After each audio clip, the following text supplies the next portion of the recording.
गौरा जी रौरा हाथ के पीसल महुरवा अमृत हो जाला जी।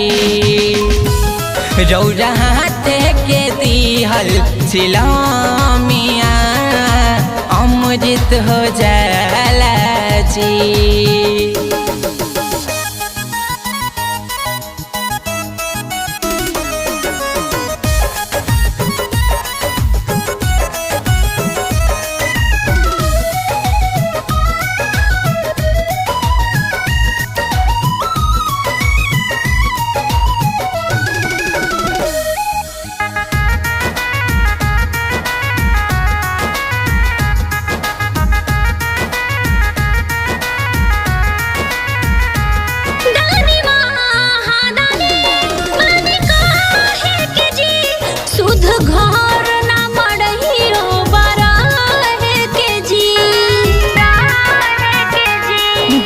गौरा मोरी रही साथवा तब लागेला महल परबातवा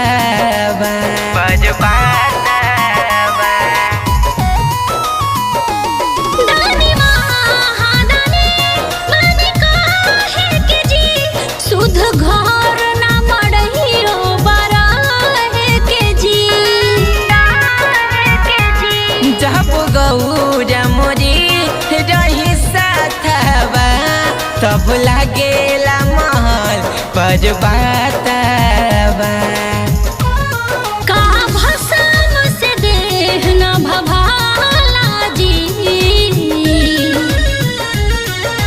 ए गौरा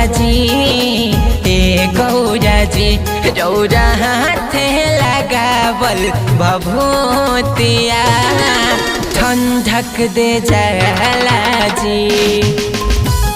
रौरा हाथ के पीसल महुरवा अमृत हो जाला जी।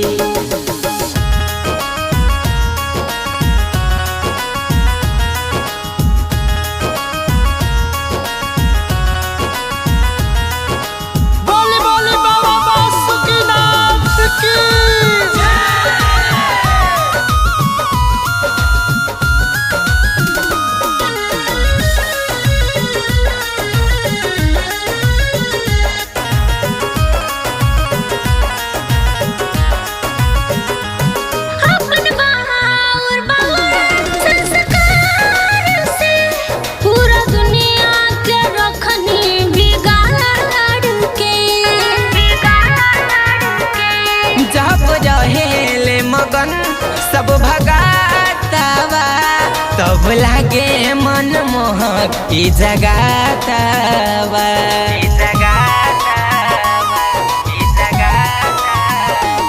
अपन बाउर संस्कार से पूरा दुनिया के रखनी बिगाड़ के।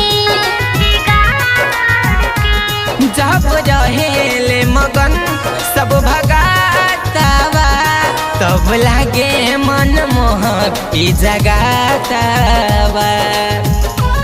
रउआ कैसे बदनामी सोहाला जी। ए गौरा जी रौरा नमवा से जुड़े जब नामवा और नाम हो जाला जी। रौआ हाथ के पीसल महुरवा अमृत हो जाला।